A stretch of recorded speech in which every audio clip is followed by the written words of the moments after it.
Hello Mohawk! On this episode of MoCast, we meet with some of the crew from McKeil Marine who have Mohawk College roots. We shine the spotlight on the dynamic duo who helped organize what by all accounts has been our most successful spring open house ever. And then we go behind the scenes at igniteradio.ca, which is heard around the world. It's always a good day at Mohawk College when our friends at McKeil Marine come and pay a visit. And joining us is the manager of marketing for McKeil Marine, Brent Kinnaird. Brent, how are you? I'm great to be here, Jay. Okay, you are a Mohawk grad, class of? I am indeed, 3-year business administration, 1994. All right.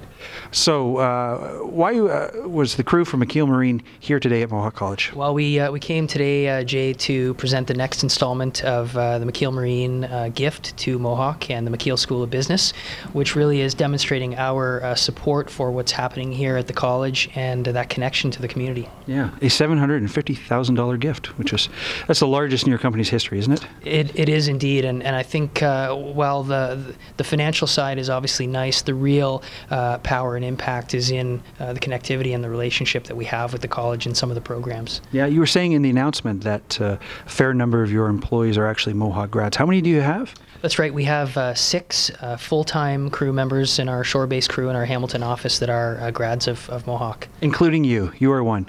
So Fennell, so your gift to Mohawk College, the $750,000, went to Fennell Renewal. So compare the college from when you were here, the Fennell campus from when you were here as a student, to what you see today. I think back when I was here for the 3 years in my program, the school was always a great place. It was always filled with energy and very collaborative, but certainly not to the level that you see today. To come in and see the modern look, to see the specific facilities and range of support services that are here, like the agency, is really unbelievable to see that evolution over the last 20 years, believe it or not, since I graduated. Time flies. Yeah. What's the one thing that you enjoy most about working at McKeil Marine? I think it really is about the people. It's the culture. Blair and Kathy McKeil are still very much a part of the day-to-day at McKeil, and Blair really reinforces the fact that all of us have a responsibility to live and carry that culture and be a part of what's happening. You know, we're a growing company, but we're still a family, and we still come together and work as one crew. And very Hamilton proud. Yeah, most certainly. The roots of the company since 1956 are here and continue to be in Hamilton, and that connection to the city here is very, very important to McKeil. We're here now with a member of the McKeil Marine crew and a Mohawk grad, and you are? Caitlin Brindle. Okay, and you graduated from which program? The accounting co-op. Okay, what year? 2013. You are freshly minted. Okay, so what are you doing at McKeil Marine? I am in the accounting department, so I'm working along with the finance department, working with the crew. You crunch the numbers. Yes. All right. How did you end up at McKeil Marine? I did a 8-month co-op with Mohawk there, and they decided to hire me on afterwards. So you must have made a great impression on your co-op. Yes. All right. So we know Blair and Kathy quite well here at Mohawk, great friends of the college. We think they're fantastic. What is it like to work at McKeil Marine? It's amazing. It feels like a family. It's like a second home. It feels so nice to have a company that actually contributes to a place that you've lived your entire life in Hamilton. It's just great. So we are coming off what has been, by all accounts, our most successful spring open house yet. And to tell us more about that big day, we're joined by the dynamic duo, Rose Gillis, Lucy Lobodisi. How are you? I'm great, thanks, Jay. How are you doing, Lucy? Fantastic. Rose, if you can give us a recap of how many folks came through our door. We had about 3,000 guests visit us on Saturday. It was pretty amazing, and that was families, applicants, people who were just coming in to check us out, people we've extended offers to, a really good mix. Right, and now there's also lots of folks who came and actually signed up on the spot to come to Mohawk College in September. How many students do we have doing that? So we had a combination. We had students who applied, who hadn't applied previously, but the real focus for spring open house event is those who we extended offers to.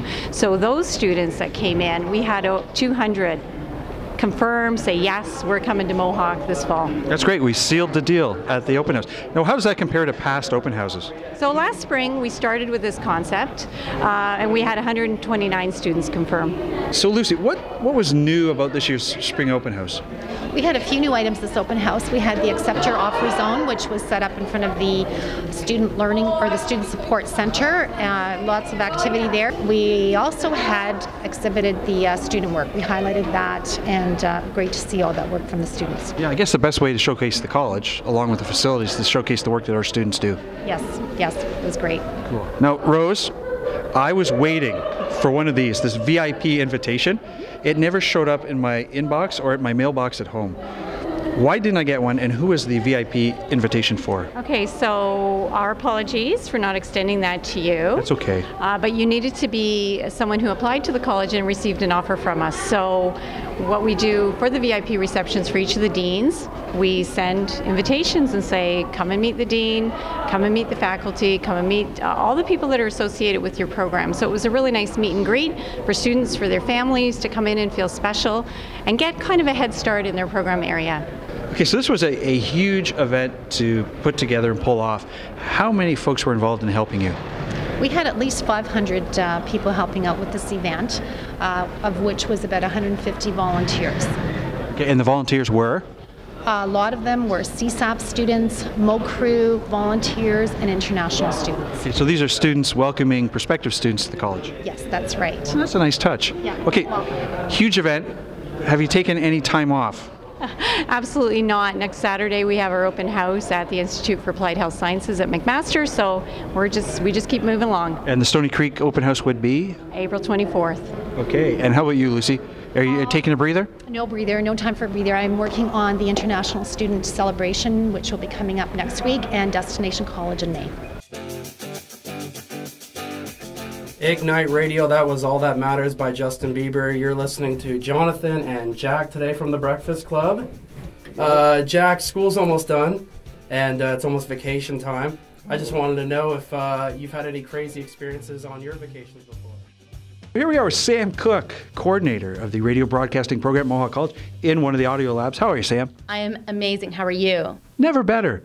Never are you better. Excited to be in the radio labs? Absolutely. I'd like to go live to air. Can we do that? I can do that for you, yeah. Well, you might lose listeners, so we'll see. I don't think so. You're good. All right, so quick snapshot. How many students are in the radio broadcasting program? We have about between 70 and 80 students in the radio broadcasting program. That's for year 1 and year 2 combined. Your 80 students, where do they end up after Mohawk? Are they all becoming shock jocks?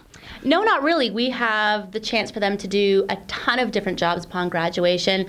Promotions, they can be on the air. There's radio sales, writing for radio, production. So there's a huge amount of jobs available for them. Also, too, we've had students go into PR and different elements. That's a good career in the path. Media. Yeah, and some people even go into TV as well. Just because you're in radio does not mean you have to be an announcer. You could do anything, and we teach you and give you those skills. You've created something called IgniteRadio.ca. What is that?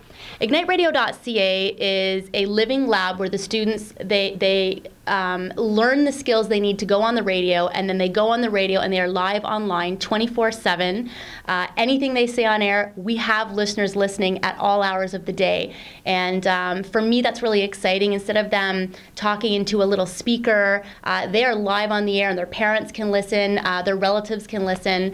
But it's great that they have that experience, that they can go out there and know that people are listening worldwide, and they can affect someone's day by what they say. And I think that's great learning experience. Yeah, so what do the students do at IgniteRadio.ca? Do they just do specific roles, or do they rotate?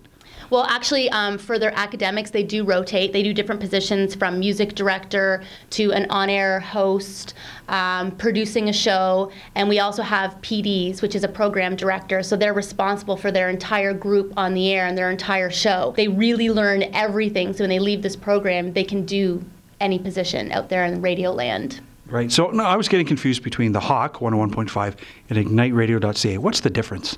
Well, the difference is the Hawk is our FM radio station, so we are licensed by the CRTC. We can only play 10% hits, and we play rock, alternative rock on that station. And it's also a community station as well. So we have student academics on there, and we have people from the community doing several different types of shows.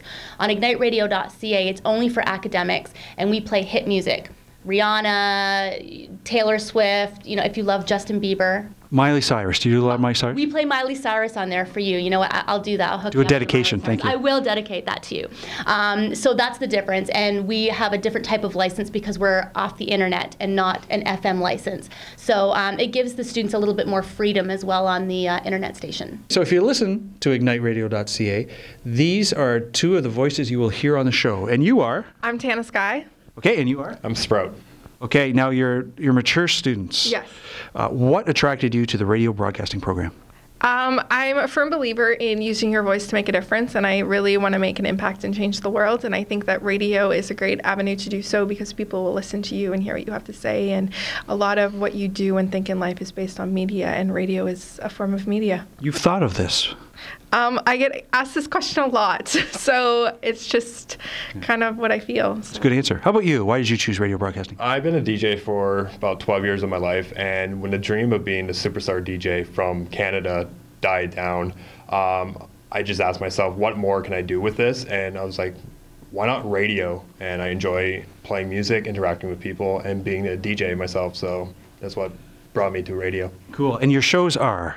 I host Life, Love, and Lipstick on Thursdays at 3 on Ignite Radio. Okay, and you? I host Good Morning Mohawk every Monday to Friday, 8 a.m. to 9 a.m. What do you enjoy most about the radio broadcasting program? I love that my teachers and my professors, they're not people who know something about radio a little bit or once worked in radio. They work in radio now, and they have hands-on experience, and they give that to us. We have so many opportunities. We have guest speakers come from different radio stations. We have the opportunity to visit the radio stations our professors work at and kind of shadow them.